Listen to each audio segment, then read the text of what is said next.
এই যে তেলটা গরম হইলে এরপরে মুই কী করলাম, এই যে মুরগি পিসটি একটা একটা করে সুন্দর করে কড়ার ভিতরে হুয়াই দিলাম।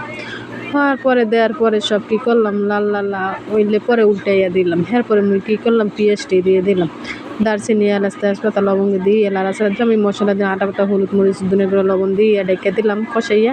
তারপরে দেখেন এই যে তেল ছাড়ছে। এরপরে মুই কী করলাম, কষাইতেই লইলাম। যত কষাবেন তত সে তরকারি স্বাদ পাইবেন। তারপরে মুই কী করলাম, বাটাবাটি ঝামেলা বাপু কেডাই করে, মুই আবার এই বাটাবাটি ঝামেলা পছন্দ করি না। মুই এরপরে গরম মশলা প্যাকেট এনে নিলাম, কত্তাহানি দিয়ে তারপরে মুই আবার লাড়াচাড়া শুরু করে দিলাম। লাড়তে বাপু আর এত ফুল হয় না। এরপরে মুই কী করলাম, যত লাড়বেন তত সে তরকারি স্বাদ পাইবেন, স্বাদ বলে কথা। তারপরে মুই মুরগিটি সুন্দর করে পিস করে সাজাই দিলাম। এরপরে মুই যে দেন আস্তে লাড়তেছি যাতে ওরা বাইঙ্গে চুঙ্গে না পড়ে। তারপরে কষাইতে আর পারি না। এরপরে হুড়া দিয়ে দিলাম। মুই এবার বরিশালের মানুষ হুড়া করে লাইছি বলে কেউ মাইন্ড করে না। তারপরে এই যে জল দিয়ে দিলাম। পরে এই যে দেখেন জল দেওয়ার পরে লাস্টে তরকারি হয়ে গেলে পরে দেখেন চেহারা কেমন হইলো।